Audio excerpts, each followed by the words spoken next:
السلام علیکم ورحمۃ اللہ وبرکاتہ۔ الحمدللہ والصلاة والسلام علی رسول اللہ، اما بعد۔ ناظرین کرام و سامعین حضرات، آج کے اس ایپیسوڈ میں لے کے حاضر ہیں اعتکاف کے فضائل اور مسائل۔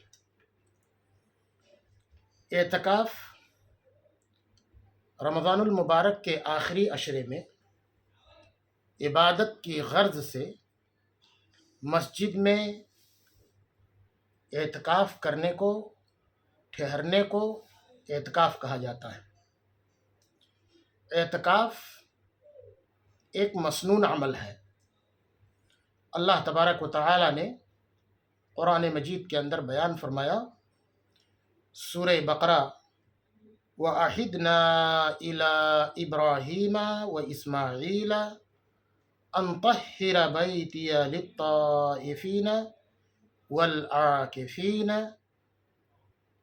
وَالرُّكَّعِ السُّجُودِ، کہ ہم نے ابراہیم اور اسماعیل علیہ السلام سے وعدہ لیا کہ تم اللہ کے گھر کو طواف کرنے والوں اور اعتکاف کرنے والوں اور رکوع و سجدہ کرنے والوں کے لیے پاک و صاف رکھو۔ اعتکاف کا مطلب کیا ہے؟ اگر ہم کہیں کہ فلاں آدمی معتکف ہے، اعتکاف میں بیٹھنے والا ہے، اور اعتکاف میں بیٹھنے والے کو کیا چاہیے؟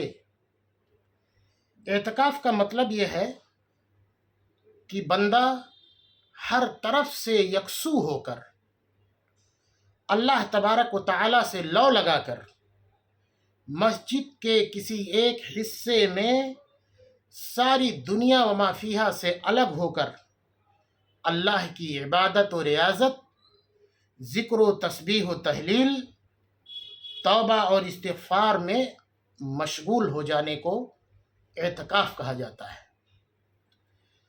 اپنی کمیوں اور کوتاہیوں پر انسان نادم ہو، شرمندہ ہو، روئے، رب کی رضا کی طلب اور اللہ سبحانہ کے ساتھ انسان اس کی عبادت میں اپنے آپ کو مصروف کر لے، یہاں تک کہ اس کا ذکر، اس کی محبت بندے کے دل میں فکر و غم کا مرکز اور محور بن جائے۔ اسی کا نام اعتکاف ہے۔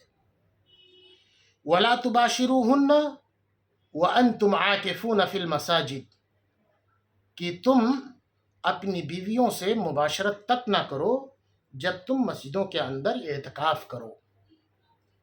اور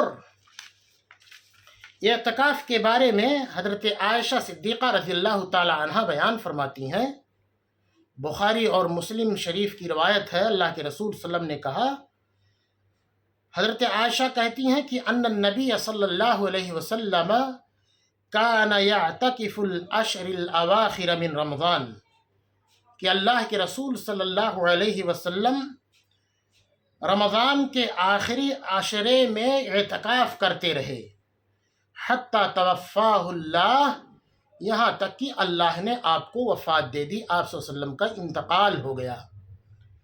ثم اعتکف ازواجہ من بعدہ، پھر نبی صلی اللہ علیہ وسلم کے انتقال کے بعد، آپ کی وفات کے بعد، آپ کی ازواج مطہرات نے اعتکاف کیا۔ اعتکاف کہاں ہو، یہ بھی ایک اہم مسئلہ ہے۔ اعتکاف کے لیے مسجد کا ہونا شرط ہے، اور اعتکاف کسی بھی ایسی مسجد میں کیا جا سکتا ہے جہاں جمعہ اور جماعت قائم ہوتی ہو۔ وَلَا تُبَاشِرُوهُنَّ وَأَنْتُمْ عَاكِفُونَ فِي الْمَسَاجِدِ، اس آیت کریمہ کے اندر یہ بیان کیا گیا ہے کہ تم مباشرت نہ کرو اور تم مسجدوں کے اندر معتکف ہو۔ تو اللہ نے یہ نہیں کہا کہ کس مسجد میں، مسجد کو عام طور پہ اللہ تبارک و تعالیٰ نے استعمال کیا، اس لیے تمام وہ مساجد جہاں پر جمعہ اور جماعت ہوتی ہو، ایسی جگہوں پر اعتکاف کرنا بہتر، افضل اور سنت ہے۔ اور یہی حکم عورتوں کے لیے بھی ہے کہ وہ مسجد ہی میں اعتکاف کریں گی، البتہ ان کے لیے پردے کا انتظام ہو، اور ان کے لیے علیحدہ ہر چیز کا انتظام ہو۔ اعتکاف کی مدت کیا ہے؟ کتنے دن کا اعتکاف آدمی کر سکتا ہے؟ کیا 10 دن سے کم اعتکاف اگر آدمی کرنا چاہے تو کر سکتا ہے یا نہیں؟ اس سلسلے میں کم از کم اللہ کے رسول صلی اللہ علیہ وسلم کے بارے میں جو آتا ہے کہ وہ آخری عشرے کا اعتکاف کیا کرتے تھے، اور یہی افضل اور بہتر ہے۔ البتہ اگر کسی کے حالات ساتھ نہ دیتے ہوں، اعتکاف کی خواہش اور تمنا ہو، تو اس آدمی کے لیے حسب فرصت 5 دن، 7 دن یا اسی طرح طاق راتوں کا اعتکاف کر سکتا ہے۔ عبداللہ ابن عمر رضی اللہ تعالیٰ عنہ بیان فرماتے ہیں کہ صحابہ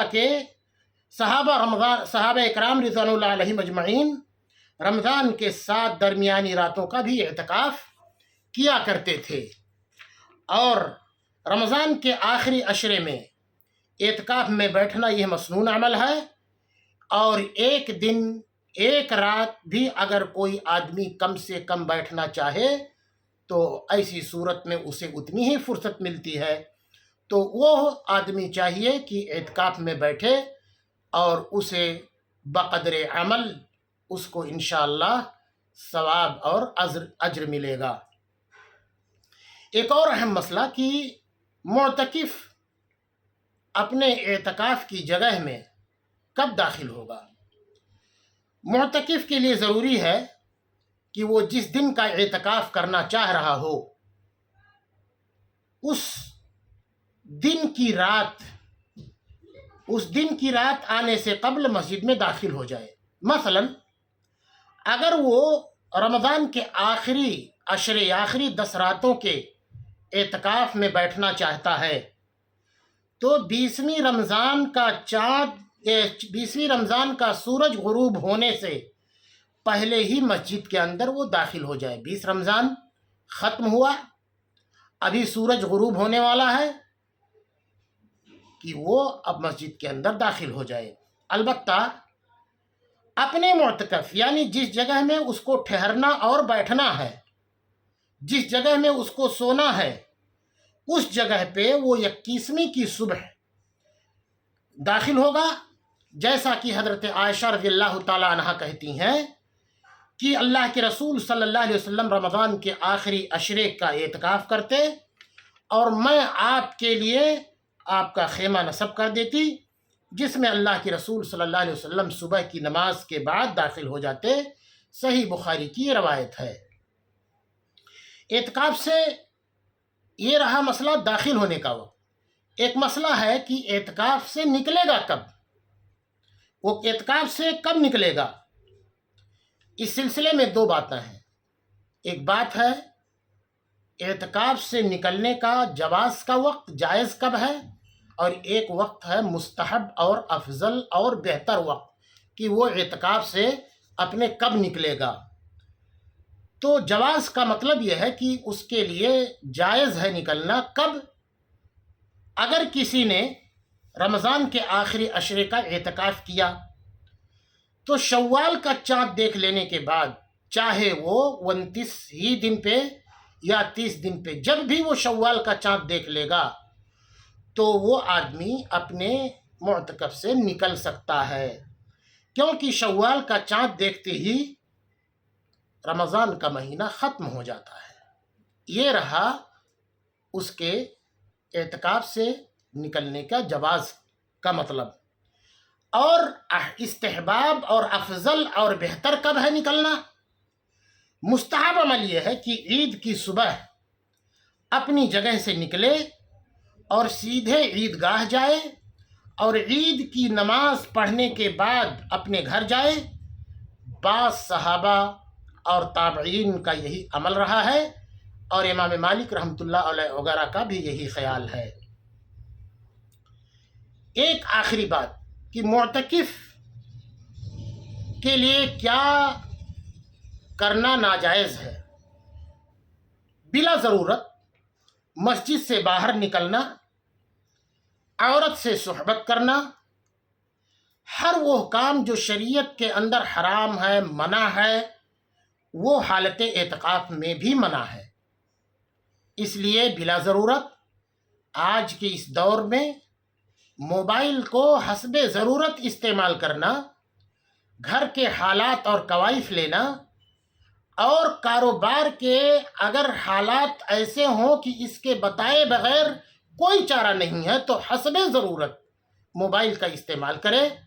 البتہ معتکف کو یہ ہے، اس کے لیے درست نہیں کہ وہ اپنے اعتکاف کی جگہ پہ بیٹھ کر واٹس ایپ، فیس بک، انسٹاگرام یا دیگر اور کام کرے۔ اسے چاہیے کہ تلاوت قرآن، عبادت، توبہ استغفار، ذکر و اذکار میں مشغول رہے۔ اس کے علاوہ اور کوئی کام اس کے لیے کرنا مناسب نہیں ہے۔ اسی طرح بعض وہ عبادتیں کرنا بھی اس کے لیے مناسب نہیں ہے جو عبادتیں عام دنوں میں اس کے لیے جائز ہیں۔ مثلا مریض کی عیادت کرنا باعث اجر و ثواب ہے، لیکن معتکف کے لیے یہ مناسب نہیں کہ وہ مریض کی عیادت کے لیے جائے۔ اسی طرح نماز جنازہ و تدفین میں بھی وہ شریک نہ ہو۔ ہاں، اگر نماز جنازہ مسجد کے اندر ہی ہو تو وہ اس کے اندر شریک ہو سکتا ہے۔ اسی طرح معتکف کے لیے جائز امور کیا ہیں جس کو وہ کر سکتا ہے؟